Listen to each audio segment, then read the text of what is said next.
No, they should try to avoid it. I mean, granted, there are situations where it does work, and there are there are examples, and I've seen them in some of the episodes we've done where it does work out. But for the most part, friends and family working together is like a recipe for disaster. We already struggle enough with in-laws and Thanksgiving dinner and family reunions, and to add the element of daily activity, it makes it confusing, and I think the lines get blurry. Yeah, very blurry. Can we go to the videotape? We have just a little bit of an episode here that you did with the brothers who have the drum company. Yeah. That you're trying to straighten these guys out. Yeah. Here's two brothers, and they just don't really get along. I was accused of forming a mutiny and all these things, and I apologized for that. You weren't accused of it. You did do it. Okay, that's fine. And again, I understand. So why am I wrong for saying I understand that you feel that way, and I apologize for that. I apologize for the way that you feel about those certain situations. But you came up with that culture. He knows and that. you fostered it. And I'm gone. That sounds just like me and my brother Phil.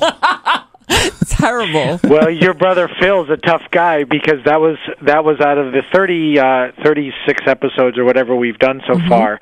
That was one of the toughest to begin with, and one of the most tense situations. But it worked out in the end. Thank gosh. Oh, good. Marcus, did work out. I've watched every single episode. I just love you, and I love this show. You get very hands-on, and I'm shocked at how many of the business owners aren't in there in the back room, like touching the equipment and don't know how to use it. I'm also shocked by how many don't know how much their item actually costs to make. Yeah, I think what happens, Kimberly, is that these business owners, they get really kind of lost in the weeds of their business, and so they're struggling to make payroll, they're struggling to pay their bills, or pay their rent, they're dealing with customers and employees, and unlike a big company, a big corporation that has layers of management and backup, accounting folks everywhere, and HR folks everywhere, and marketing people, a lot of these entrepreneurs, and this is what I think I love the most about them, they do it all. And so the reason that I don't get as aggravated as probably the viewer does when they want to throw the remote is because I have a sense of kind of an understanding of the life that they're living today, and getting them to understand things a little more clearly is the key part. In terms of understanding the businesses, I don't ever claim to know them. I kind of just use some common sense. For example, if I go into your business and you're selling 8-track cassette players, I can probably tell you it's not going to work out for you. Right.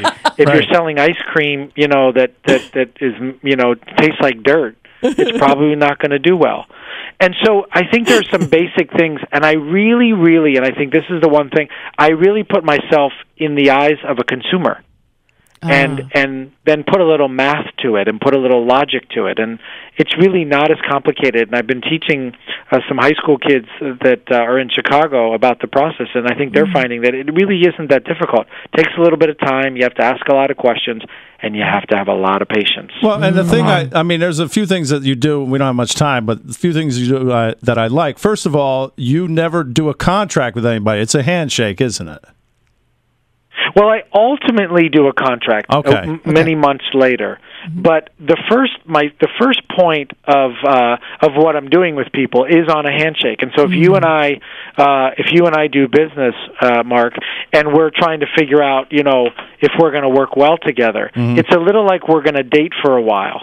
And if the dates really don't go well, then I know what the marriage is going to be like. And so people get frustrated with me that I don't get people signed up right away. But at the end of the day, if people's handshakes, and this is probably the biggest message for kids today, if your handshake isn't good enough, what do you think a piece of paper is really going to do? Well, that's true, yeah. And then since you bring it up, like we probably would get along, and I've been doing this a long time, and I don't really want to start a business, but do you ever consider like just giving somebody a couple $1,000,000 for kicks?